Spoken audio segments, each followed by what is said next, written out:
안녕하십니까. 시사진단의 송원일입니다. 제10대 제주도의회가 다음 달 1일 출범합니다. 이제 임기가 끝나는 9대 도의회는 야당 의원이 많았지만 새로운 도의회는 여야 의석수가 비슷해 힘의 균형을 갖췄다는 평가입니다. 오늘 시사진단은 출범을 앞둔 10대 도의회가 해결해야 할 과제를 짚어보겠습니다. 토론자 4분 모셨습니다. 고정식 새누리당 도의원 나오셨습니다. 네, 위성곤 새정치민주연합 도의원입니다. 이선화 새누리당 도의원 나오셨습니다. 네, 안녕하십니까. 네, 박원철 새정치민주연합 도의원입니다. 네, 반갑습니다. 육사지방선거에서 현역 도의원 10명이 탈락했고 여소야대 도의회에서 여야가 대등한 구조로 바뀌었습니다.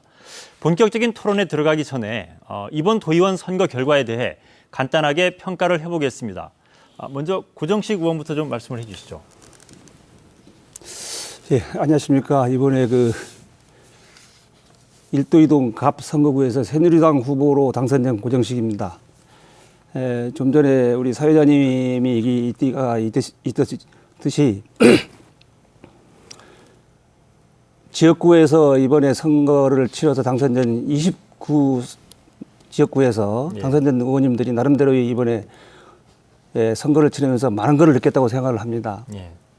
왜냐하면 이 선거 결과가 보면 지역구에서 13석을 저희들 앞에 안겨준 것 같습니다. 그래서 그것은 도민들이 앞으로 타협의 정치를 하면서 도민을 위해서 열심히 일하라는 그런 뜻으로 저는 받아들이겠습니다. 그래서 지역구에서 당선됐지만 앞으로 여야를 떠나 도민의 삶을 향상하는 데 최선을 다해서 기여를 하겠다는 그런 말씀을 드리겠습니다. 예, 타협의 정치를 하라는 유권자들의 선택이었다, 이런 말씀이신데 위성곤 의원께서는 어떻게 평가하십니까? 예, 이제 선거 초반에는 새누리당이 압승할 것이다라고 예견들을 했지만 결과에 있어서는 이제 지역구에서는 13대 13으로 똑같은 의석을 나누어 주었습니다. 그래서 그것은 결국 60%의 도지사를 새누리당 후보에게 주었는데 의회마저는 주면 안 되겠다. 그리고 그것을 견제할 수 있는 힘의 균형이 필요하겠다라는 우리 도민들의 의식의 반영이라고 저는 생각을 합니다. 그래서 새누리당의 일방적인 독주가 아니라 대화 타협을 통해서 제주도정을 제주도민을 위해서 열심히 일해달라는 그런 유권자의 요구라고 저는 생각합니다. 네. 도지사가 새누리당 소속으로 이렇게 당선이 됐기 때문에 사실 새누리당 지지도가 상대적으로 좀 높았던 이번 선거 과정에서 도의원들은 여야 비슷하게 이렇게 힘의 균형을 맞춰준 게 도지사를 잘 견제하라, 이런 취지였다는 말씀이신데 이선화 의원께서는 어떻게 평가하십니까? 그럼에도 불구하고 결국 도민들, 유권자들이 선택한 거는 변화라고 하는 시대 정신이거든요. 새누리당의 도지사가 이제 집권 여당과 연대한 제주도의 다음 비전에 대해서 도민들이 변화라고 하는 시대 정신을 이제 선택해 주신 걸로 보고 있고, 또 저 역시도 그런 변화라고 하는 시대 정신에 맞추어서 제주 지역에서 최초의 여성 선출직 도의원이라고 하는 영광스러운 타이틀도 이제 가질 수 있는 것이 사실은 기존의 정치와는 다른 그런 어떤 열망을 도민들이 선택하신 걸로 받아들이고 있습니다. 이번 기회를 빌어서 다시 한번 도민들께 깊이 감사를 드리겠습니다. 이선화 의원께서는 여성 의원으로는 최초로 지금 지역구에서 당선이 되셨는데 이게 이제 변화에 대한 유권자들의 기대다, 이게 반영된 결과다, 이렇게 말씀하셨고, 박원철 의원께서는 이번 선거 결과에 대해서 어떻게 보십니까? 우선 세 분 의원님들께서 적절한 지적을 많이 해주셨기 때문에요. 저는 새정치민주연합과 관련되어서 잠깐 말씀 좀 드렸으면 합니다. 사실 저희 새정치민주연합이 새정치연합과 민주당과의 합당 과정에서 여러 가지 좀 시간적으로, 물리적으로 좀 촉박했던 측면들이 좀 있었고요. 또 한 가지는 선거 중간에 정말 대재앙 참사가 일어나지 않았습니까? 세월호 참사가 일어나면서 많은 국민들로부터 도대체 정치권이 뭐 하고 있는 거냐, 이 나라가 이 지경이 되도록 뭐 했느냐. 예. 여기에 상당히 그 국민들께서 충격을 받았고 저희 정치권 전체도 충격을 받지 않았나. 물론 우리 제주도민들께서도 많은 걱정을 해주셨다고 그렇게 생각이 들어지고요. 사실 그런 와중 속에서 저희 새정치민주연합 같은 경우는 도지사 후보 선출 과정 속에서 좀 매끄럽지 못한 부분은 솔직히 도민들께 사과를 드릴 수밖에 없고요. 이선화 의원께서도 지적을 하셨지만 도민들이 바라는 열망을 제대로 담아내지 못한 부분에 대해서 겸허히 반성을 합니다. 그러다 보니 도지사 선거는 의외로 세대 교체론이라든지 대세론에 밀려서 거의 도민들로부터 관심 밖이었던 선거가 되지 않았나 이렇게 보아지고요.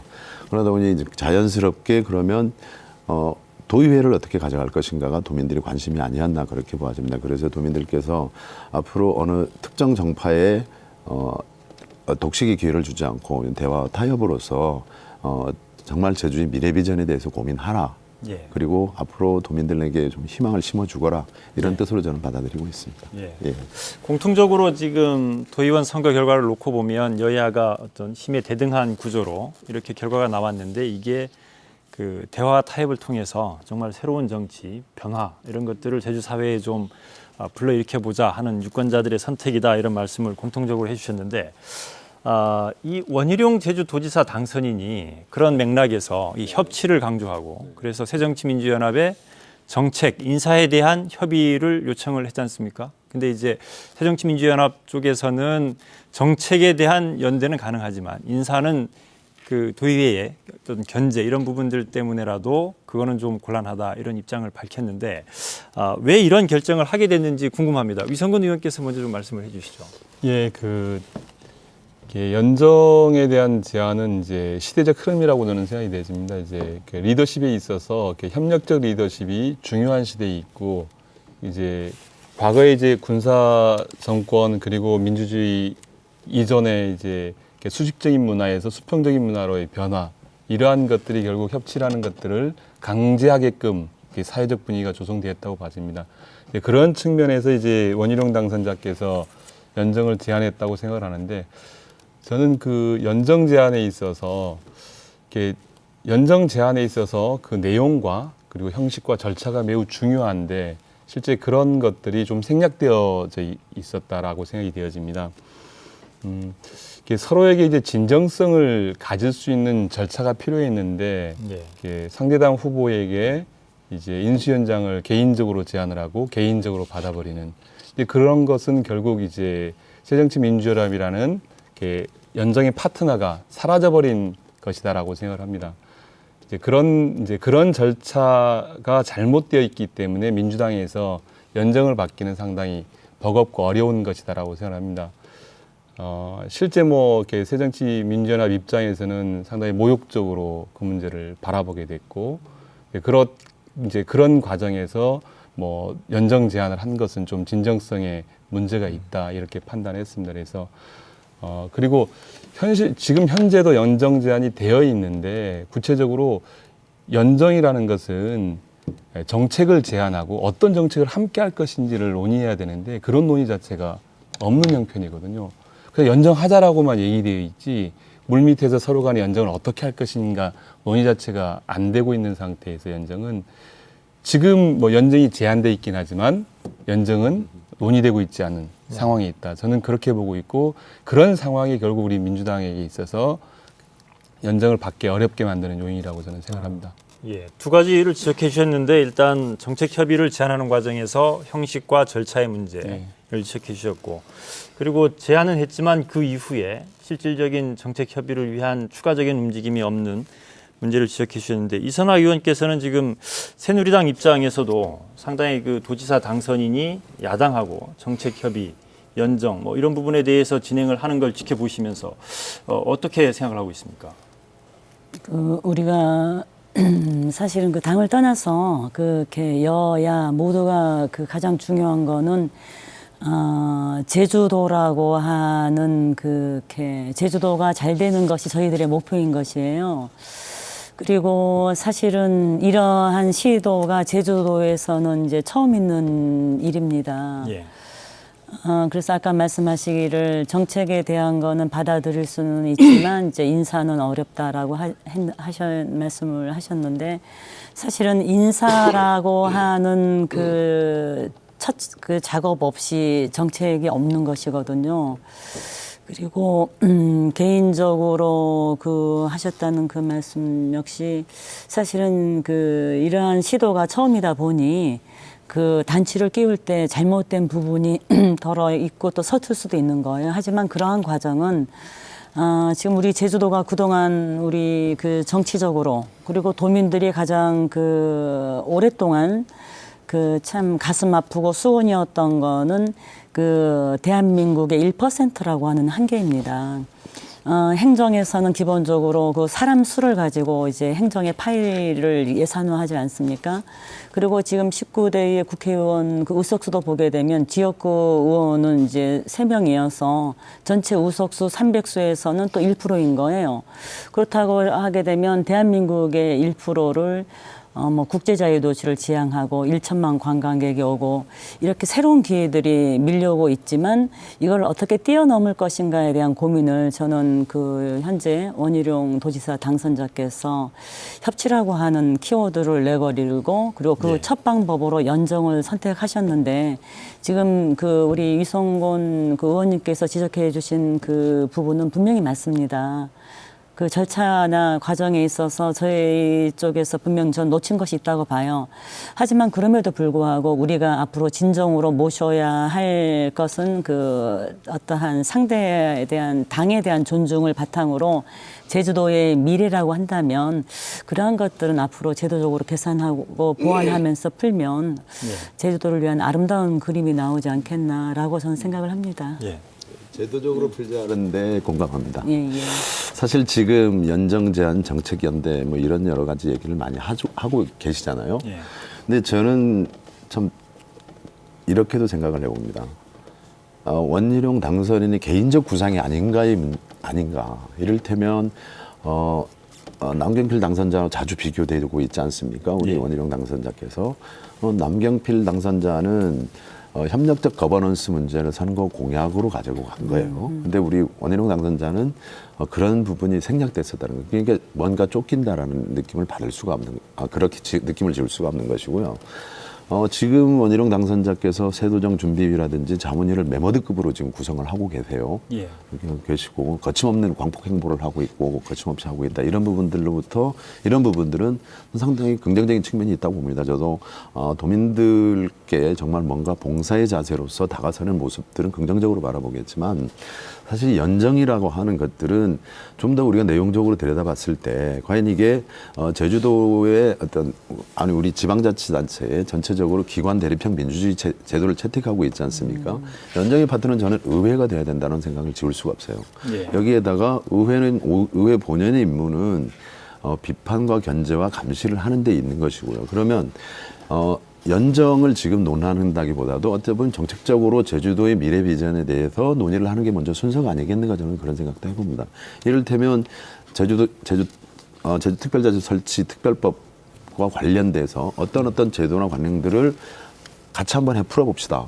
라든지 아니면 지금 국책사로 진행되고 있는 해군기지 문제를 정말 최대 현안을 어떻게 풀어봅시다라든지 아니면 이런 것들에 대해서 논의를 먼저 제안하는 게 순서가 아닌가 저는 그런 생각도 해보거든요. 근데 어제 보니까 저희 의회에서 인사청문회 조례를 통과를 시켜서 집행부로 이송을 했는데 차후에 좀 이따 이런 주제가 나올 것으로 예상이 되어집니다만은 세도정 준비위하고 협의를 해서 제의 요구하기로 했다. 사실은 이거는 의회를 또 다시 한 번 더 무력화하려는 시도가 아니겠는가 하는 느낌을 지울 수가 없는 것이에요. 그래서 진정성을 가지고 연정을 하겠다라고 하면 어떤 내용을 가지고 좀 전에 이선화 의원님 말씀하신 것처럼 어떤 제도를 가지고 연정을 하고 정책 연대는 어떻게 하겠다. 이렇게 풀어가는 것이 오히려 순서가 아니겠는가 그렇게 생각을 해봐요. 예. 중요한 말씀들을 해주셨는데 연정의 상대는 의회이고 그리고 이런 문제들을 중요한 현안들, 제주 지역 현안들을 어떻게 의회하고 협의를 하면서 풀어갈 건지 그리고 이런 것들을 제도적으로 뒷받침해야 될지 이런 말씀들을 해주셨는데 고정식 의원께서는 어떻게 보십니까? 예, 세 분 우리 의원님들 내용을 제가 들어보면 많은 거를 제가 이해를 합니다. 이해를 하지만 제주도가 지금 상황이 달라지고 있지 않습니까?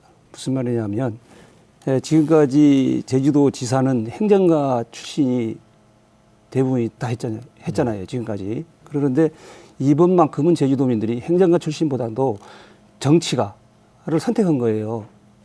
정치가를 선택했는데 그 세대 교체를 해야 된다는 그런 마인드를 갖고 또 정치가를 저희들이 제주도에서 선택을 했단 말입니다. 도민들이 선택을 하면 그 후보로서는 나름대로의 진짜 통큰 정치를 하고 싶죠. 안 그렇습니까? 통큰 정치를 하고 싶기 때문에 알다시피 원희룡 당선자님께서 지방자치 그 전국적으로 지방자치 중에서는 처음으로 그런 연정을 제시를 했잖아요. 그리고 그 후에 지금 경기도의 남경필 그 지사님이 당선자 되신 지사님이 했는데 그러고 보면 이유를 떠나고 저 개인적인 생각입니다. 이유를 떠나고 이거를 한번 좀 제주도를 위해서 일을 하겠다는 그런 생각을 갖고 있기 때문에 한번 좀 받아준 다음에 일을 하면서 문제점이 발생하면 그때 가서 해결할 수 있다는 걸 저는 그렇게 생각을 합니다. 예, 그렇죠. 좀 들어보세요. 그렇기 때문에 지금 알고 보면 중앙정부에서도 연정을 우리나라에서 한번 했잖아요. DJP가 해서 성공했습니다. 그리고 선진국에서 연정을 해가지고 계속 지금 성공하고 있잖아요, 지금. 그렇게 되고 있는 걸 알고 있습니다. 그러면 제주도에서 진짜 큰 뜻을 품고 정치가 도지사를 됐기 때문에 뭐 당을 떠나가지고 제주도 도민을 위해서 우리가 일하겠다는 그런 각오를 갖고 지금 도의원에 당선되고 나왔지 않습니까? 그래서 하게 되면 좀 큰 생각을 갖고 연정을 이렇게 좀 포옹을 하면서 문제점이 발생되면 그거를 하나하나 해결할 수 있는 계기가 분명히 있다고 저는 생각이 들어요. 그래서 그렇게 하면 좋을 것 같은데 뭐 저는 개인적으로 그런 생각을 갖고 있습니다. 예, 제가 좀 얘기를 드리면 예. 이렇게 제주의 비전, 제주의 도민의 삶, 제주의 발전을 연정하자는 것에 대해서 거부하는 게 아닙니다. 제가 우리 당이나 아니면 저 개인적으로도 거부하는 게 아니고 연정은 반드시 이루어져야 되고 만들어져야 된다고 저는 생각을 합니다.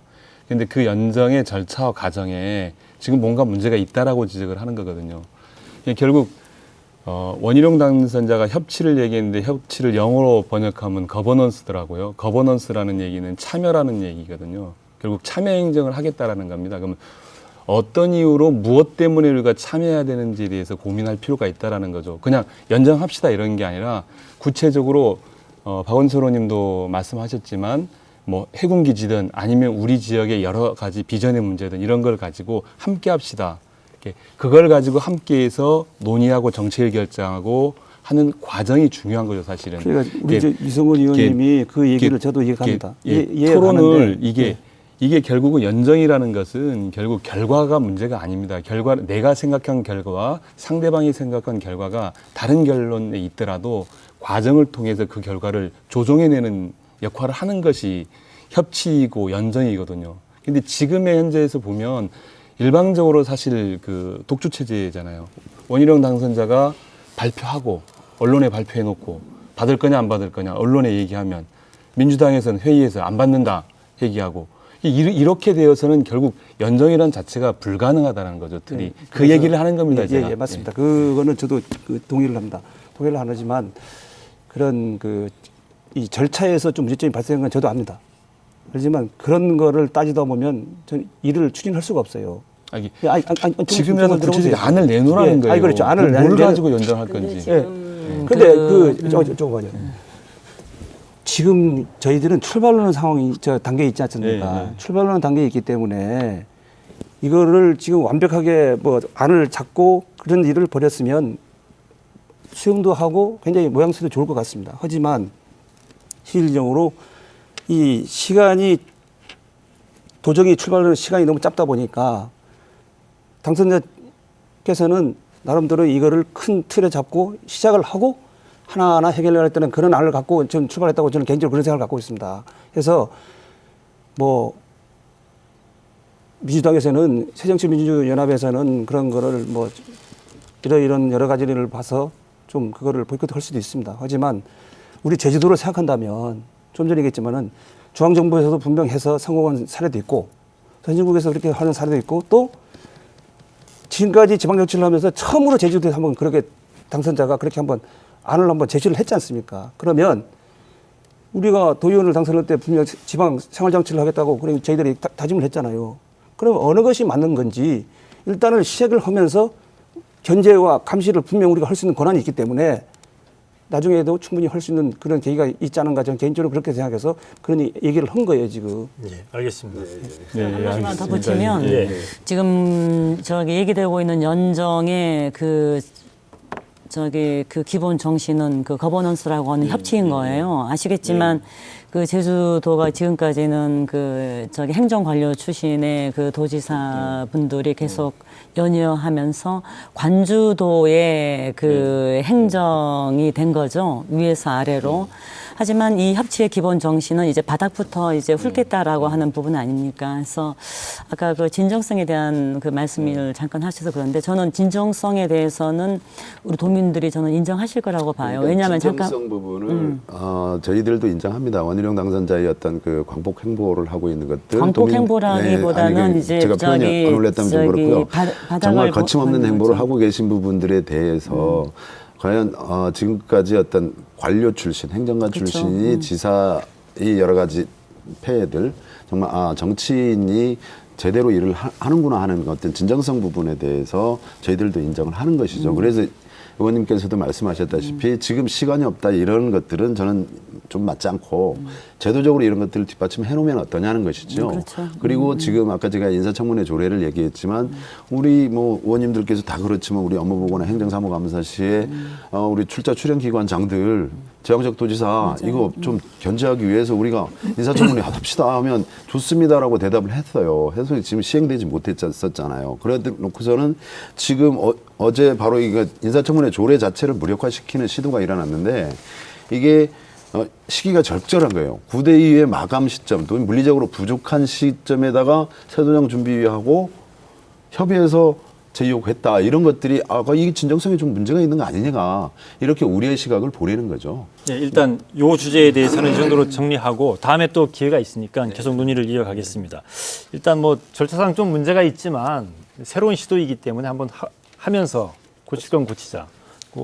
그래도 상대를 좀 존중해 줘야 되는 거 아니냐, 지킬 건 지켜야 되는 거 아니냐, 이렇게 정리하면 될 것 같고, 간단하게 지금 10대 도의회 원구성 관련해서 여야가 지금 협상이 진행되고 있는데 도의회 원구성 어떻게 지금 진행되고 있는지 간단하게 좀 설명을 해 주시죠. 위성근 의원께서 좀 말씀해 주시죠. 예, 원구성에 대해서는 제가 설명하는 것보다 박원석 의원님이 설명하는 게 훨씬 제가 낫습니다.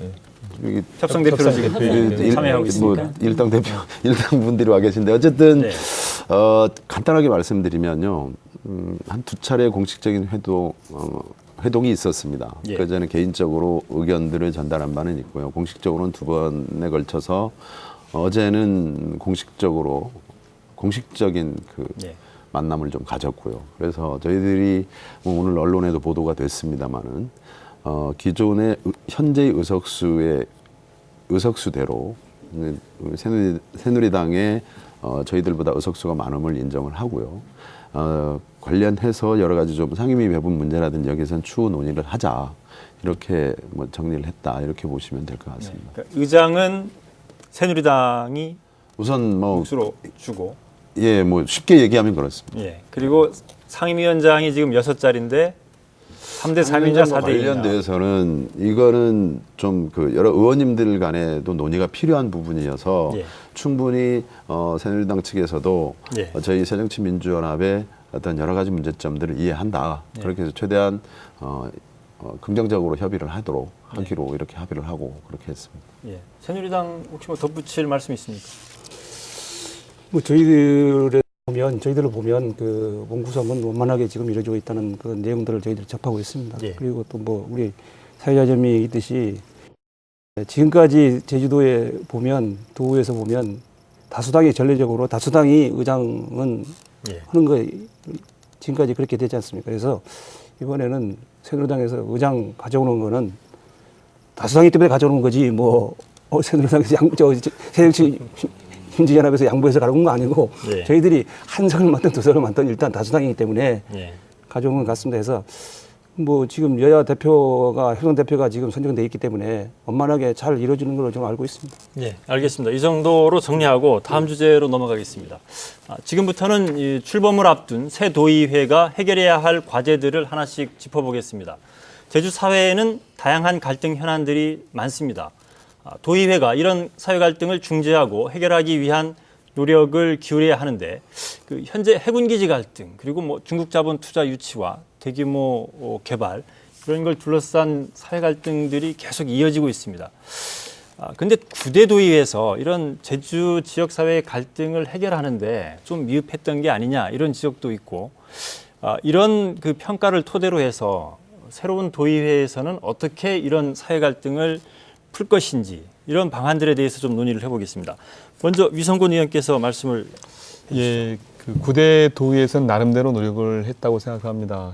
결과가 뚜렷하게 나타나지 않아서 도민 여러분께 송구스럽긴 하지만 구대의회 나름대로 지적도 하고 해군기지인 경우는 행정사무조사를 통해서 환경 문제를 부각시키기도 하고 그 갈등을 중재하기 위해서 현장 방문을 수차례 했고 그리고 쓰레기 밀입장 관련해서도 우리 의원님들이 조속한 대책, 즉 말해서 시한에 쫓기지 않고 일찍 대책을 마련하자라고 그렇게 주문했음에도 불구하고 이제 집행부에서 그걸 마련하지 못한 면이 있었고 중국 자본 투자 유치에 대해서 제도 개선과 관련해서 우리 의원님들이 이제 많은 제안과 질의가 있었습니다. 이제 그런 면에서 봤을 때 구대의회에서는 갈등 중재 역할을 나름대로 했다고 생각이 되어지는데 구체적인 성과를 내기에는 사실 의회의 권한 자체가 워낙에 박약했습니다.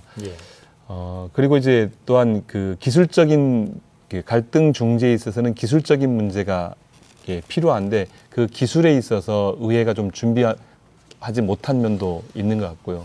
그래 봤을 때 앞으로 이제 그 갈등 중재를 위해서는 이제 우리 의회 내에 이제 갈등을 조정할 수 있는 역량을 스스로 개발하는 것과 더불어서 관련 이제 기구를 좀 필요하다고 생각이 되어집니다.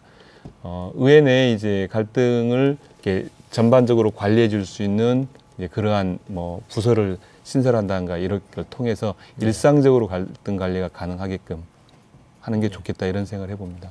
구대 도의회에서도 많은 노력을 했지만 현실적으로 의회의 권한이 좀 이렇게 미흡하다 보니까 가시적인 성과를 드러내는 데는 한계가 있었고 그리고 이런 부분들을 보완하기 위해서는 상시적인 갈등 해결 기구를 의회에 둘 필요가 있다 말씀하셨습니다. 기구라는 게 이제 상임위원회 이런 형태가 아니라 이제 우리 부서 내에 이제 사무처 내에 갈등을 담당하는 전담 부서를 하나 정도 신설을 통해서 고민해 보면 현실적 대안이 되지 않겠는가라고 생각을 해봅니다.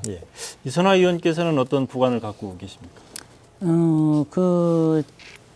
사실 의회가 이렇게 기본적인 그 한계가 있는 거예요. 그 예산에 대해서도 편성권과 집행권이 없고 저희들이 이제 그 감시 견제가 주 역할인 것이거든요. 그래서 우리 해군기지 문제 역시도 우리가 갈등 해소 특별위원회를 구성해서 이렇게 여야 모두 노력을 했지만 중앙부처나 집행부가 의지가 약할 때는 그거를 이제 따로 할 수 있는 장치가 저희들이 이제 제도적으로 그 부분에 대해서는 보완이 필요하고요.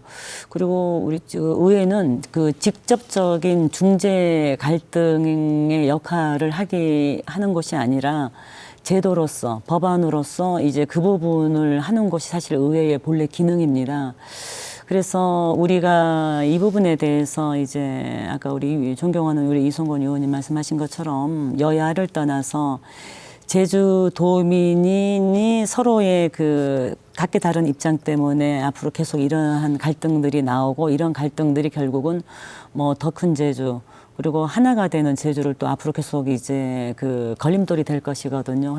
하게 되면 주민들이 이 갈등을 서로가 양보할 수 있는 그러한 어떠한 그 대화 채널이 분명히 필요한 거예요. 여지껏은 이제 도청 앞에 가서 그분들이 울분을 토로한다든가 또 분노를 한다든가 그러한 방법이었지만 이제 조금 더 성숙한 시민 의식을 가지고 자신의 이렇게 입장을 말하고 그리고 상대방의 입장을 포용하는 이러한 어떤 관용의 문화가 의회에서 이제 10대 도의회의 새로운 과제가 되었고요. 중국 자본에 대해서 제가 덧붙여서 말씀드리면은 이제 우리가 지난 도정에서는 적극적인 투자 유치를 목표로 이제 달렸습니다. 그래서 뭐 그 결과로 이제 뭐 전국에서 그 놀라울 정도로 제주도의 투자 유치에 대한 그 시선을 모았고 뭐 해외 영토 확장이라고 하는 거를 이제 정책 지표에 포함을 시켰으니까요. 하지만 이제 10대 도의회와 민선 6기에서는 이제 더 큰 먼 미래를 바라보면서 과연 이게 제주 미래의 비전에 맞는가, 그리고 이러한 과정에서 과연 제주 지역 경제와 제주 주민에 대한 이익이 과연 있었는가, 그리고 청정 환경이라고 하는 거를 놓치면서까지 이 부분을 과연 우리가 올인해야 되는가에 대한 이제 검토가 지금 이제 새도정 준비위원회에서도 이미 이루어진 거잖아요. 그리고 그 사실은 우리가 중국 같은 경우에는 이 부분에 대해서 1995년부터 그 투자 유치에 대한 가이드라인을 펼쳤더라고요. 국가발전계획위와 상무부가 공동으로 외국인 투자 산업 지도 목록을 중국은 이미 했던 거예요. 그래서 이게 4차례까지 수정이 되면서 2007년에 최종 수정에는 중국 같은 경우에는 외국인에 대해서 첨단과 친환경 투자만 유치를 하고 부동산이나 광산 개발은 이제 제한하면서 중국의 낙후 지역에 이제 집중적으로 투자를 유도하는 정책으로 이미 중국은 가고 있습니다. 그렇다고 하게 되면 10대 의회에서는 저는 우리가 이렇게 중국 자본을 망라한 그 외국인 자본 유치에 대해서는 우리가 그 투자 유치 가이드라인을 조속히 그 지평부와 의회가 연대해서 제주도에 이익이 오는 방법으로 이 부분을 할 필요가 있다라고 하는 과제인식을 갖고 있습니다. 예. 박원철 의원께서 그 지금 도의원 활동을 하시면서 지금 이 지역의 어떤 갈등 구조를 봤을 때 주민들 또는 어떤 이해 당사자들하고 행정이 직접적으로 부딪히는 경우가 상당히 많은데 도의회가 이런 상황에서 참 제주 사회에서 갈등이 심하다 이런 말씀들을 많이 하는데 도의회가 어떤 역할을 할 수 있다고 해야 된다고 생각합니까? 기본적으로 이제 갈등을 자꾸 우리는 부정적 요소로만 생각하는 측면들이 참 많은 것 같습니다. 사실 갈등이라고 하면 사전적 의미만 보면 칡넝쿨이 막 엉켜 있는 것들을 갈등이라고 이렇게 표현을 해놨더라고요. 그러면 그만큼 우리 사회가 복잡 다단해졌다는 뜻이겠죠. 일례로 오늘 아침에만 보더라도 지금 우리 도청 정문 앞에 1인 시위 선호팀들이 하고 있습니다. 이만큼 이 갈등은 상시 존재를 하고 있는 것이고요. 구대 도의회에서 갈등 해결 노력이 미흡했다는 점 도민들이 비판 겸허히 받겠습니다. 근데 나름대로 전교조 문제라든지 아니면 또한 그 체불임금이라든지 도의회가 적극적으로 중재해서 해결한 사례들도 꽤 있습니다. 그런데 다만 아쉬웠던 점들이 지금 도민들로부터 지대한 관심을 받고 있는 갈등 사례가 도의회가 뭐 하고 있느냐에 대해서 정말 저희들 아까 뭐 이선화 의원님이랑 유성권 의원께서 우리 의회의 한계에 대해서 지적을 많이 해주셨는데 그건 저도 동의를 하고요. 근데 이게 이 국책 사업이나 굵직한 어떤 대형 어떤 개발 사업이나 있을 때는 하루 이틀에 진행돼 온 것들이 아니거든요. 이를테면 해군기지 관련 사업만 보더라도 제가 구대에서부터 의원 활동을 시작을 했는데 이미 어떤 행정행위들이라든지 이런 것들을 주민 의견을 많이 묵살된 채로 강행되어져 버린 측면이 상당히 많았습니다. 그러다 보니 이게 어쩔 수 없이 의원으로서는 1인 시위를 할 수밖에 없었고 단식을 통해서라도 도민의 뜻을 반영해보고자 노력을 할 수밖에 없었다는 것이죠.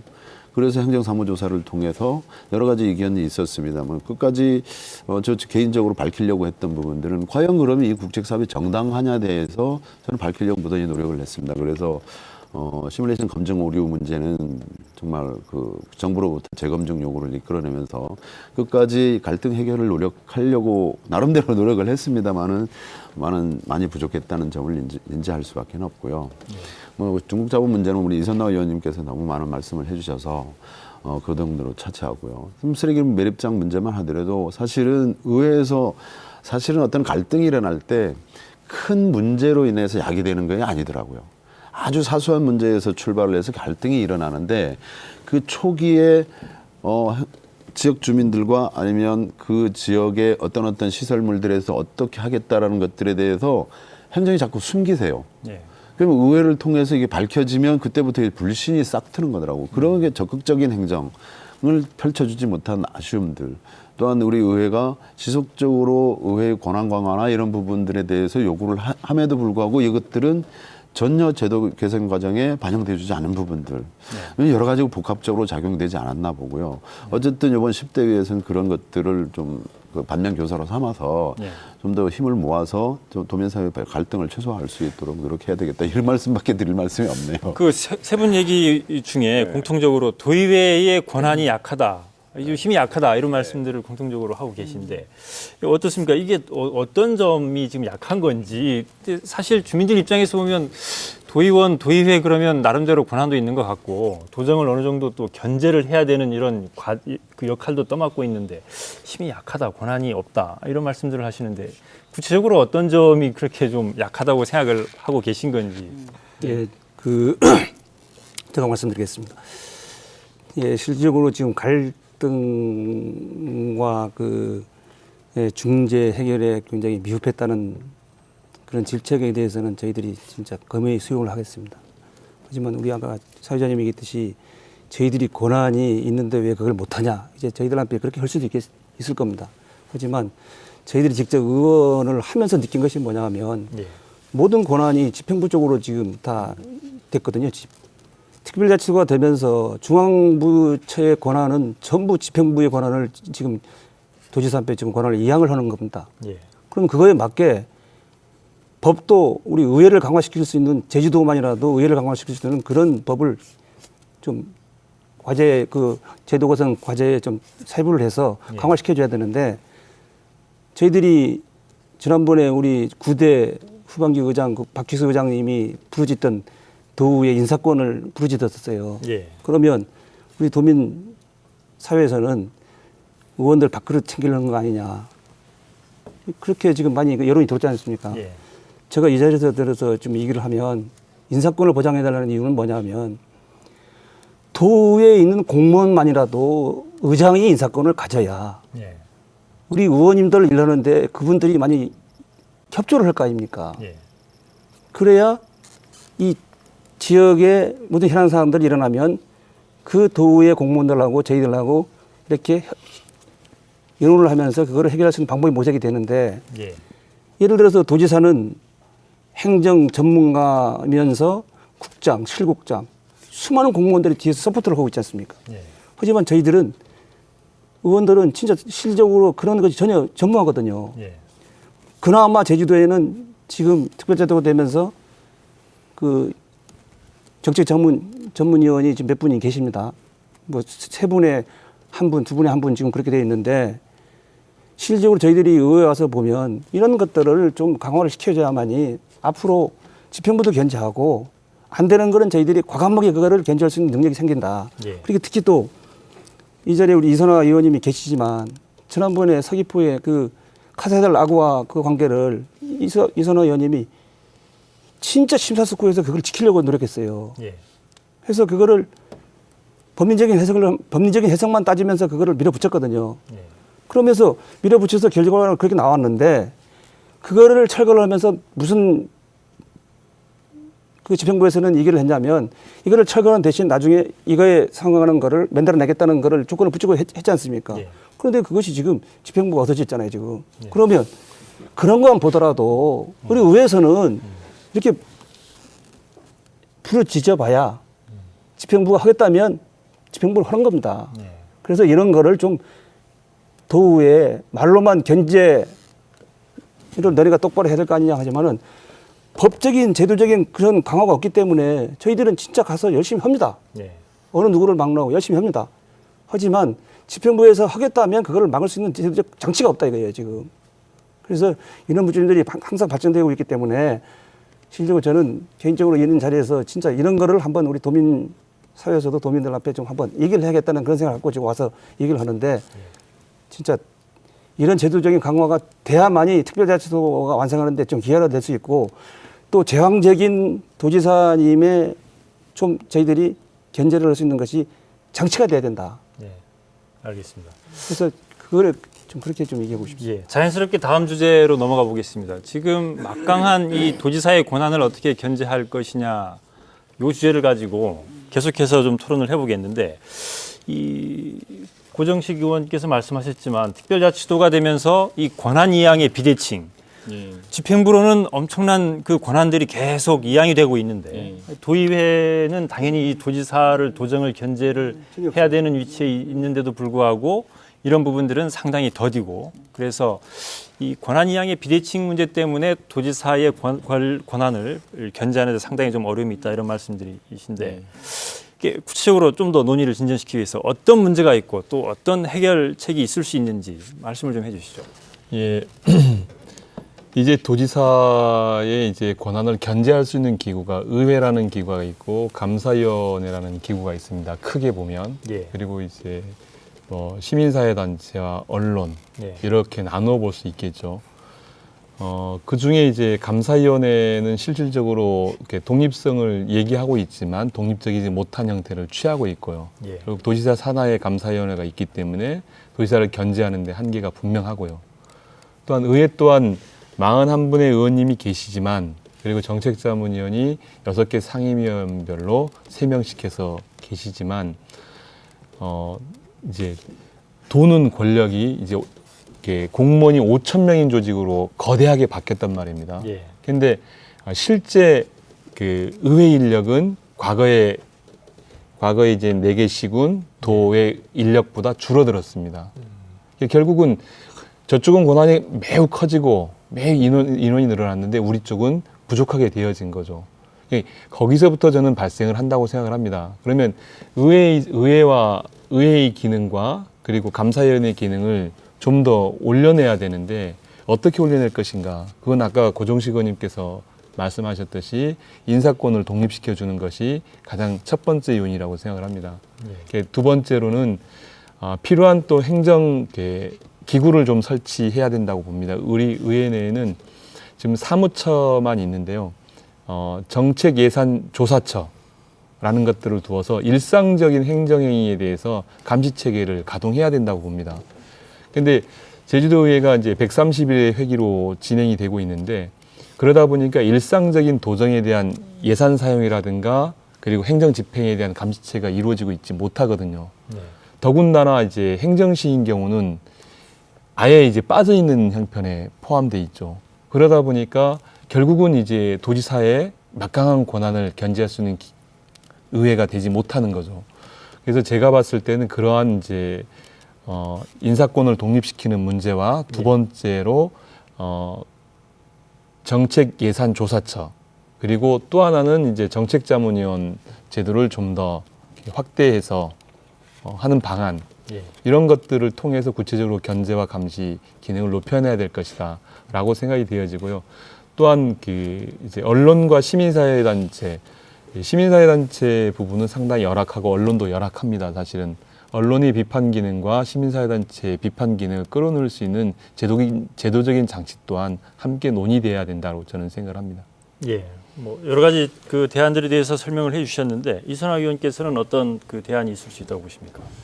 우리가 한 개인에게서도 마찬가지인데 제가 발전하려면 제 주변에 저를 칭찬하는 사람들도 있어야 되지만 제가 놓치고 있는 단점, 제가 실수하고 있는 부분을 얘기해주는 진정한 멘토 그룹이 있어야 되는 거예요. 그런데 이제 이를테면은 집행부가 일을 열심히 이렇게 하고 있지만 그거에 대해서 감시 견제를 해줄 수 있는 그 도민의 대의 기관은 의회인 것인 거거든요. 그러면 의회도 잘 돼야 집행부가 잘 된다는 얘기죠. 근데 지금 현실은 한쪽은 거대한 바퀴이고 한쪽은 너무나 이제 나약한 바퀴인 겁니다. 그러니까 짝짝이 바퀴가 제주도를 이끌고 가고 있는 겁니다. 제주특별자치도가 출범하면서 저쪽은 이제 3조가 넘는 예산에 5천 명이 넘는 공무원이 갔지만 지금 우리 의회는 제가 와 보니까는 이제 100명의 그 직원이 41명, 그 제주도 전역을 도민을 대표하면서 이제 100명의 직원이, 그리고 아까 말씀하신 것처럼 그렇게 3명의 자문위원이 이렇게 6명의 그 도의원의 정책을 같이 스터디하고 하고 있거든요.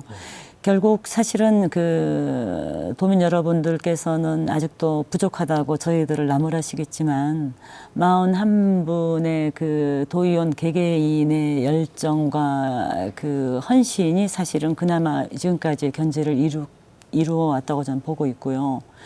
그리고 저는 제 개인적인 고백을 좀 더 덧붙이자면, 지난 9대 도의회 때 제가 비례대표로 이제 의회를 첫 경험을 하면서 저는 너무나 순진하게, 저는 제가 독립기관이라고 하는 이 배지의 힘을, 독립기관이라고 하는 그 소신을 가지고 일을 했던 거예요. 그래서 뭐 모든 의원님들이 사실 그러하지만, 그래서 그 7대 자연경관 문제가 됐을 때 제가 그 당시 이제 그 원내 대표 교섭단체 연설에서 도민들에게 이제 사과하라라고 하는 메시지를 던졌고, 그리고 아까 우리 고정식 의원님께서 말씀하신 것처럼 현재의 그 우리들 수준의 그 선택이 아닌 제주도 미래 세대를 위한 선택으로 그렇게 세계적인 건축가 작품이 지켜지기를 제가 이렇게 원해서 집요하게 아주 강하게 제가 집행부를 공격했습니다마는 이렇게 제 발언을 했지만, 결국 이렇게 철거되는 과정을 보면서 독립적인 기관이라고 하는 저의 힘이 환상이었나, 이렇게 이 도민 여러분들은, 도의원들이 참 대단하다고 저희들한테 힘을 주시고, 그리고 이제 특히 지역구 의원님들은 이미 그렇게 대표로 심부름을 보내신 거잖아요. 그런데 기본적인 이 제도 정치의 틀은 너무나 허약한 거예요. 저희들을 뭐 인사권 독립도 안 되고, 그러니까는 그분들이 의회의 의원회를 더 신뢰를 하겠습니까? 아니면은 자신의 그 직장이거나 일을 보장하는. 그래서 일단은 가장 중요한 거는 인사권 독립이라고 하는 거를 일단은 이번에 넘어야 된다고 생각을 합니다. 예. 여러 가지 말씀해 주셨는데, 집행부가 단적인 사례로 지금 들고 있는 게 까사델라구와, 집행부가 그걸 철거하면서 다른 데 옮기겠다 약속을 했는데 지키지 않아도 도의회에서는 어쩔 수 없다, 이 정도로 힘이 약하다, 짝짝이 막히다, 이렇게 말씀하시는데 보시면 어떻습니까? 우리 제주도민들께서 참 여러 가지 우려를 하지 않을까 보는데요. 차제에 이런 것들에 대해서 도민들께 소상히 보고를 해야 된다고 생각을 하고요. 저는 이 자리가 대단히 의미 있다고 생각을 합니다. 사실 그 특별자치도가 출범을 본격적으로 하면서 제왕적 도지사가 될 것이다라는 우려는 여러 곳에서 나왔어요. 예. 사개 시군이 있었고, 제주도가 있으니까 5개 기초자치단체, 광역자치단체, 4개의 기초자치단체, 1개의 우리 제주도라는 광역이 있을 때는 각기 의회에서 서로 그 공존하고 비판 기능들이 존재를 했다고 생각을 하고, 또한 제주도지사가 어떤 일을 하고자 해도 사개 시군에 있는 장들하고 협의를 하는 구조가 분명히 존재를 했었는데, 지금은 전혀 없어졌죠. 거기에다가 권한이 지금 4단계 제도 개선, 지금 5단계 제도 개선 중입니다만은 3,839건이 권한이 내양되어 온 거예요. 예. 거기에 맞춰서 우리 기초의회가 없어진 것 많지, 특별자치도의 의회가 권한 강화와 같이 논의가 되어졌으면 조금 더 나아지지 않았을까 하는 것이죠. 지금 도지사께서는 예산 인사권을 전부 다 독점합니다. 각종 개발 사업 인허가권도 독점합니다. 의회에서 이건 좀 문제가 있으니 의회 동의를 받도록 하십시오 하면 바로 제의 요구 들어옵니다. 이런 것들이 일상화되어 있다는 것이죠. 예. 그러다 보면 의원님들도 상당히 이게 좀 전에 존경하는 우리 이선남 의원님께서 말씀을 하셨지만 벽에 부딪히는 느낌을 받는 거예요. 네. 거기에다가 저희가 믿고서 정책자문위원이 지금 6개 상임위별로 배치가 되어 있고, 정책자문위원들을 활용하려고 하는데도 한계가 있다는 것이죠. 이게 어떤 정보를 접하거나 대응을 하거나 했을 적에는 또한 자료 제출권을 가지고 시간을 미룬다든지, 예. 이 보이지 않는 유무형의 것들이 상당히 존재한다는 거예요. 이거를 막을 수 있도록 우리가 4단계 제도 개선에도 의회의 권한 강화 부분에 대해서 의회에서는 지속적으로 요구를 합니다. 요구를 하면 이게 법안 제출권이 도지사에게만 있어요. 그럼 도지사가 뭐 본인은 안 그랬다고 합니다만 이게 제출을 안 하는 거죠. 국회에다가 국무총리실에다가 5단계 제도 개선에 빠져 있고요. 이런 것들에 대해서 도민들께서 좀 관심을 가져주셔서 예. 수레바퀴가 한쪽은 크고 한쪽이 작으면 제대로 굴러가지 않잖아요. 그럼 우리 도민의 대표기관이라고 우리 의회 도민에 대한 기자실은요 쉴 사이 없이 그렇게 민원 각종 민원으로 넘쳐납니다. 넘쳐난 그것들을 전부 다 받아안고 의회에서 정말 도민들께서는 의회에 찾아와서 이것 좀 해결해 주십사 하고 있는데 저희들이 정말 이게 좀 능력 부족이다라고 질타하면 할 말은 없고요. 이런 부분들도 우리 도민 여러분들 관심을 가져서 도의회가 좀 기능과 권한이 강화돼야 되겠구나 하는 점들을 좀 봐서 앞으로 좀 도민의 힘으로 좀 의회도 권한 강화 좀 시켰으면 좋겠습니다. 예, 알겠습니다. 예. 그 계속해서 이 도지사 권한 가운데 이 인사권을 놓고 최근에 행정시장 인사청문회 조례 이승원 대표가 예, 그 도의회 본회의까지 통과를 했었는데 집행부가 이제 제의 요구를 하는 바람에 사실상 이게 무산될 수밖에 없는 운명인데 이 도지사의 인사권을 견제하기 위한 여러 가지 그 제도적인 방안 이런 보완책 이런 것도 필요하지 않겠습니까? 예, 도지사의 인사권은 이렇게 견제라는 게 사실상 불가능하죠. 지방자치법에서 도지사에게 주어지는 권한 이제 사무 중에 하나로 인사권이 되어지기 때문에 그것을 이제 견제할 수 있는 것이 저는 도지사의 인사권 부분에 있어서 일정 정도 견제가 필요하다는 견해를 갖고 있습니다. 이제 사회자님처럼 같은 견해를 갖고 있는데요. 그래서 이제 행정시장 인사청문 조례를 우리 이제 의원님들과 공동으로 발의를 했던 거고요. 왜 그러냐면 행정시가 지금 이제 공무원이 2,500명, 양행정시 합쳐서 예산이 1조 5천억을 사용을 합니다. 그런데 행정시장이 뭐 서귀포시, 제주시 합쳐서 8년 동안에 13명의 시장님이 바뀌셨단 말입니다. 평균 재임 기간이 16개월밖에 되지 않습니다. 이제 그리고 이제 예산과 그리고 인사 그리고 이것을 사용함에 있어서 독립적으로 시장이 이걸 사용하고 있지 못하다는 데 있습니다. 사실의 문제는 결국 이제 도지사의 의중, 도지사 선거를 도왔던 사람들의 의중에 따라서 인사가 이루어지는 것들이 일반적으로 나타나고 있고요.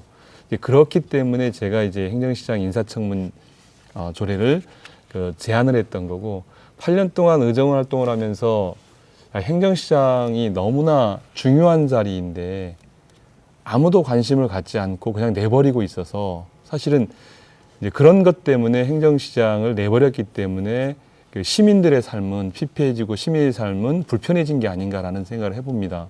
왜냐하면 1조 5천의 예산이 아무런 꺼리낌 없이 사용이 되어 있기 때문에 이제 그런 문제들을 해결해야 된다고 생각을 하고요. 그것 때문에 결국 행정시장을 임명하는 데 있어서 사회적 합의 과정이 필요하다. 그냥 지사가 임명했더니 사실은 지사 눈치만 보더라. 예. 그래서 사회적 합의 과정이 무엇이냐? 바로 이제 의회라는 공간을 통해서 인사청문회를 실시하면 좀 더 독립적으로 행정시를 이끌지 않겠느냐. 그것이 행정시의 권한 강화이고 행정시가 제대로 서는 길이다라고 생각을 합니다. 그래서 원희룡 당선자께서 제의 요구를 해서 사실상 조례가 폐기 위기에 놓여 있는데 조례가 폐기되어지더라도 지금이라도 사실은 원희룡 당선자가 마음만 먹으면 인사청문을 할 수 있다고 봐집니다. 행정시의 문제를 이렇게 낮고 작게 볼 게 아니라 크고 중요한 문제로 보시고 인사청문을 조례가 아니더라도 반드시 했으면 하는 생각을 갖습니다. 예. 이 행정시장뿐만이 아니고 이 공기업 사장을 임명하는 과정에서도 그동안 좀 논란이 있었지 않습니까? 이게 뭐 낙하산이다, 논공행상이다 이런 이야기들이 돼 있었는데 공기업 사장 임명 관련해서 그런 도지사의 인사권을 견제할 수 있는 정말 능력 있는 사람이 적재적소에 갈 수 있게 하는 방법, 뭐 이런 방법은 없겠습니까? 예, 실질적으로 지금 도지사께서 지금 고유 권한을 보면 인사권하고 예산 편성권이지 않습니까? 예. 그리고 저희들은 큰 권한 하나가 심의하는 겁니다. 심의, 네. 예산 심의하는. 실질적으로 지금 뭐 낙하산 인사다가 뭐 여러 가지 인사 잡음이 있지만 그건 고유 권한이기 때문에 저희 의회에서는 그거를 어떻게 탓할 수 있는 방법이 없고요. 그리고 또 지금 인사청문회 관계는 여기 존경하는 이성근 의원님이 지금 발의를 했는데 좀 전에 또 원희룡 당선자가 그거를 제의를 요구했다고 하는데 저는 지금 제의를 요구할 수 있는 권한이 있습니까? 원희룡 당선자가? 어제 제의 요구하면서 그러니까 지금 그거는 왜냐하면 지금 현 집행부에서가 제의를 요구한 거지 지금 그분들이 권한이 없잖아요. 이 부분은 명확히 하셔야 될 것 같은데요. 집행부에서 제의 요구를 하면서 세도정 준비하고 협의를 해서 의회에 제의 요구했다. 이렇게 협의를 거쳤다는 말씀이시죠? 그러면 그래, 누가 봐도 이제 새정치민주연합에서는 알고 있는데 우리 새누리당 의원들은 그거 전혀 모르고 있어요. 지금. 신문에도 보도돼 그렇습니까? 있고 그럼에도 불구하고 지금 오해의 여지가 있는데 그 부분은 저기 민선 5기 집행부에서 결정하는 조금만요. 세도정 정확한 거는 이성을 제가 말씀드리겠습니다. 이게 논의 주제는 이게 그러면 아닌데. 뭐 지금 저 사실이기 때문에. 상식적으로는 저 상식적으로는 지금 현 집행부에서가 분명 제의를 요구했다는 그런 걸 알고 있고 그리고 그 인사청문회 관계에 대해서는 실질적으로 제주특별자치도법에 제44조에 있잖아요. 그러 보면 그 감사위원장 그리고 지금 저 환경부지사 이거를 할 수 있어요. 할 수 있는데 또 그럼에도 불구하고 지금 감사위원장은 도의회 동의를 받게 됐어요. 그런데 환경부지사는 인사청문회를 할 수 있지만 지사가 마음만 먹으면 임명을 할 수 있는 권한이 있습니다. 인사청문회를 하지만 임명 동의안을 의회에서 안 받아도 되거든요. 그러면 마찬가지예요. 지금 그 시장도 행정시장도 우리가 지금 의회에서 조례를 발의해가지고 이를 통과되더라도 만에 하나 제의를 안 하고 통과되더라도 인사청문회를 하지만 마음만 먹으면 바로 안 해도 될 거 아닙니까? 그래서 이런 문제들이 발생하기 때문에 저희들은 그렇습니다. 저희들은 분명 인사청문 제도가 조례가 통과돼야 된다. 저는 개인적으로 그런 생각을 갖고 있습니다. 그리고 이거를 법으로 제도적으로 이거를 꼭 만들어야 된다. 그래야 확실한 견제도 할 수 있고 저희들이 그 낙하산 인사 그런 도민들의 그런 불신을 해소시키는 데 굉장히 도움이 되지 않을까. 저는 그런 생각을 갖고 있습니다. 이 부분 관련 제가 잠깐만 말씀드릴게요. 사실은 특별자치가 출범하면서 행정의 접근성이나 어떤 책임성이나 대응성이나 어떤 다양성 측면에서 오히려 퇴보했다 이런 얘기들은 많이 하잖아요. 그래서 지금 제가 아까 4단계, 5단계도 말씀드렸습니다만은 지금 오죽해 국회에서 이 특별법 개정 작업들 인사청문회 확대와 관련된 국제법제관실에서 지금 본격적으로 논의를 하기 시작을 했습니다. 우리 제주의 문제를 제주가 풀지 못한 대표적인 사례입니다. 사실 엊그저께 어느 모 공사 사장 구속됐잖아요. 이런 것들이 뭐냐면 제주도가 행정시장 이외에도 에너지공사, 개발공사, 관광공사, 발전연구원 이게 대단히 중요한 자리들입니다. 그런데 이게 어느 누구도 견제받지 않고 업무 능력 하나 보지도 않고 그냥 돌려막기 한다 이런 비난이고 좀 이게 우리 그 인사청문회를 확대해야 될 필요성을 강조하는 거고요. 사실 유성권 의원께서 이거 사실은 행정시장만 가지고 얘기를 한 부분인데 행정시가 사실 행정시장이 도청시장만 못하다, 도청과장만 못하다는 비아냥을 듣고 있는 이유 중에 하나는 서귀포시 같은 경우가 제가 봤더니 평균 13개월입니다. 제주시가 19개월이에요. 그 다음에 2조 7천억 일반 회계 중에 한 1조 거의 반 이상을 행정시에서 집행을 하고 있어요.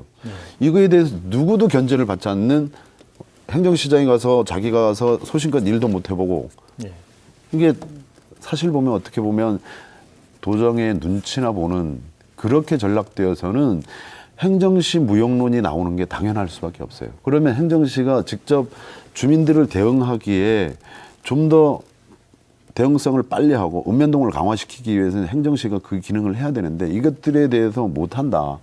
그러면 행정시장이라는 우리 행정사무감사나 업무보고시에 다 공감을 해요. 하겠습니다. 대답은 합니다. 그래놓고 조례를 만듭시다 하면 안 하는 거거든요. 이런 부분들에 대해서는 조금 제가 말씀드릴게요. 일단 이번에 그 지난 17일 통과된 그 인사청문회 조례 우리 이성건 의원님 만드셨는데 사실 이게 좀 더 빨리 나왔으면 좋을 뻔했어요. 이게 잠깐만요. 만든 거예요. 아니, 그래서 이제 우리 논의가 행정시장에 대해서 논의가 행정시장 직선제에 빠져 있어서 사실은 그 논의를 꺼내면 행정시장 직선제 행정체제 전체 개편 틀하고 맞물려 있어서 사실은 일단은 꺼내지 이러한 못했습니다. 그 행정시에 대해서 그 무력한 예. 부분 이런 부분들이 사실은 구대도의 초반부터 논의가 그렇죠. 됐던 겁니다. 예. 이게 뭐 어제 오늘 얘기가 예, 아니라 맞아요. 그래서 이런 조례가 좀 더 발빠르게 우리 구대도의회 초반기에 논의가 되는 것이 역시 우리 의회가 또 바람직했었다. 그 저를 포함해서 이제 반성하는 부분이 있고요. 분명히 그 행정시장의 한계는 극복되어져야 되고 그리고 진방 공기업 사장을 포함한 그 흔히 말하는 이제까지 제왕적 도지사의 권한이라고 하는 부분에 대해서 저희 의회가 그리고 도민의 이름으로 이 부분에 대한 그 권력 나누기에 대한 부분을 분명히 해야 됩니다. 저는 그럼에도 불구하고 이번 그 원희룡 도지사 당선자께 그 거는 기대가 이분이 뭐, 이렇게, 아까 진정성을 느끼셨다고 말씀하시니 제가 또 덧붙여 말씀드리면, 기본적으로 이렇게, 군림하는 행정을 안 하겠다라고 하는 자세가 엿보이고 있는 것이에요. 사무실을 떠나서 결제를 하는 곳이 이제 그 지사의 일터가 아니라 주민을 만나고 현장으로 가겠다. 그리고 협치라고 하는 부분, 물론 이 부분은 또 앞으로 이제 내용적으로, 제도적으로 보완될 부분이 분명히 있습니다만은 일단 그 거버넌스의 기본 정신이 그 권력을 나눈다는 것이 깔려 있는 거잖아요. 민이 주민이 주도하는 것을 하겠다 해서 그 입장을 관이 아닌 주민에게 답을 묻겠다라고는 행정이 이제 시작이 된 겁니다. 그래서 저는 이제 향후에 우리가 이제 결국은 행정시가 살아야 제주도가 살아요. 저는 그 부분 동의하고 그렇기 때문에 이 부분에 대해서는 앞으로 우리가 조례를 다시 재개를 하고 하면 될 거로 제가 생각합니다. 우선 조례를 향후에 그리고 법률을 향후에 바꾸는 것도 중요하지만 민선 6기 도지사로서 첫 시장을 행정시장을 인사청문을 하자라는 거죠. 왜냐하면 인사청문이 필요한 거는 사실은 사회적으로 시장에게 사회적 권력을 주는 겁니다. 사회적 합의에 의해서. 그 권력을 주지 않으면 그 시장은 인사권자만 바라볼 수밖에 없게 되어집니다. 그리고 두 번째로요. 시장에 대한 임기를 명확히 해서 발표해달라는 겁니다. 2년이면 2년, 3년이면 3년, 4년이면 4년. 내가 필요에 의해서 바꾸겠다라는 게 아니라 인사청문 과정을 통해서 그러한 것들이 요구되어지면 그게 시스템화가 되어지는데 그게 안 되어지면 실적으로 행정시장의 독립성을 확보를 못하면 행정시는 실제 어려움에 너무 어려움을 동의합니다. 시게 되죠. 일단 협치를 강조하고 계시잖아요. 토론 시간이 제한돼 있어서 관련해서 마지막으로 짧게 좀 말씀해 주시죠.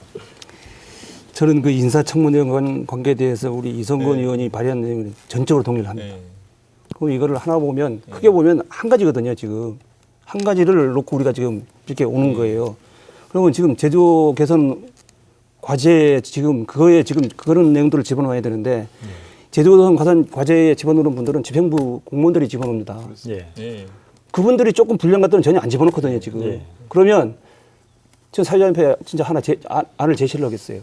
무슨 말이냐면 이런 사항들 앞으로 진짜 국회의원님들 같이 도의회, 집행부 해서 이런 자리를 만들어 가지고 난상 토론을 한번 해가지고 그런 거를 제도개선 과제에 법적으로 보장받을 수 있게 법을 제정해 줘야지 저희들이 암만 도의회에서 의회를 이 조례를 만들어서 그거는 법적으로 보장이 안 된 겁니다. 알겠습니다. 그래서 이런 내용들을 한번 심사숙고에 해주십사는 부탁을 좀 개인적으로 드리겠습니다. 알겠습니다.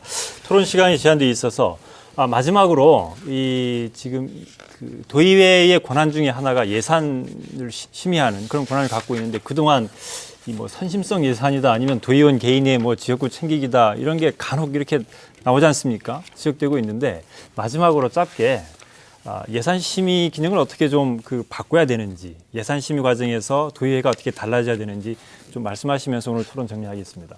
이선화 의원부터 말씀해 주시죠.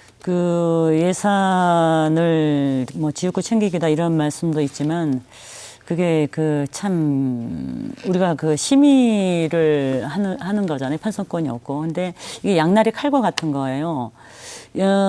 그 기본적으로 이렇게 말씀하면은 뭐 이렇게 어떨지 모르겠습니다만은 예산이 주민의 목소리로 올라오게 되면은 저희들이 지역구 챙기기라고 하는 그 집어넣는 예산을 안 합니다. 참 안타까운 게 그 관에서는 공무원분들이 크게 실패하지 않는 사업은 계속 가는 경향이 있습니다. 그러다 보면 주민들은 이미 피부 체감도가 떨어진 정책인 거예요. 그래서 주민들은 자기 지역의 마을의 발전을 위해서는 그 지역구에 있는 도의원을 찾아오셔가지고 이제 이런 살아있는 정책을 해달라 이렇게 하는 경우가 있는 것이지요. 이제 그 부분을 제가 말씀드리고 싶습니다. 예, 유승건 의원 짧게 좀 말씀해 주십시오. 예, 예산 편성 시에 의회 의견이 이렇게 전혀 반영되지 않고 있는 구조의 문제가 있습니다. 이게 정책 생산과 새로운 정책을 만들어내는 건 의원의 몫이기도 하고 그것이 예산에 편성되어지는 게 당연한 건데 예. 이제 그게 없다 보니까 사실은 이제 예산 심사 과정에서 이렇게 증액을 하는 사례들이 있고요. 두 번째로는 지역 주민의 예산 요구를 수용하는 방법에 있어서 문제가 있는 것 같습니다. 그런 방법을 좀 개선을 했으면 좋겠습니다. 예, 고정식 의원님 짧게 말씀해 주시죠. 예, 저는 전혀 선심적 예산이 아니다. 저는 강력하게 주장을 하고 싶습니다. 왜 그러냐면 제주도는 29개 지역구가 있지 않습니까? 예. 지역구가 발전하면 제주도가 발전하는 겁니다. 그러면 의원님들은 전혀 밥 한 끼 그걸로 안 먹습니다. 그런 예산이 아닙니다. 전부 시설비입니다. 그런 예산을 지역에 골고루 발전시키면 예. 제주도가 발전하기 때문에 절대 선심적 예산 아니다. 저는 개인적으로 그렇게 생각하고 있습니다. 네, 박원철 의원님. 예산 심의 때마다 늘 따가운 시선이 있으면 뭐 의원님들 개개인도 잘 알고 있는 것이고요. 그런데 우리가 그 의원 발의로 제정된 조례 또 개정된 조례의 예산 반영 사항들이 분명히 있습니다. 여기에 예산부서에서 전혀 반영되지 않습니다. 또한 어떤 신규 사업을 지역 주민들이 발굴을 해서 예산 요청을 하면 그건 100% 감액 편성이 됩니다. 지역구 문제는 지역구 의원들이 누구보다도 잘 알고 있죠. 그런 부분에서 우리 도민 여러분들 많은 좀 양해 좀 부탁드리겠습니다. 예, 알겠습니다. 시간이 돼서 오늘 토론은 여기서 마치는 걸로 하겠습니다. 제주도의회와 제주도는 지방자치제도를 지탱하고 굴러가게 하는 중요한 두 축입니다. 수레의 두 바퀴가 한쪽이 크고 한쪽이 작으면 제자리를 맴돌 수밖에 없습니다. 앞으로 나아갈 수 없습니다. 다음 달 1일 출범하는 10대 도의회가 견제와 균형의 역할을 훌륭하게 수행하면서 지방자치제도의 발전을 견인할 수 있기를 기대합니다.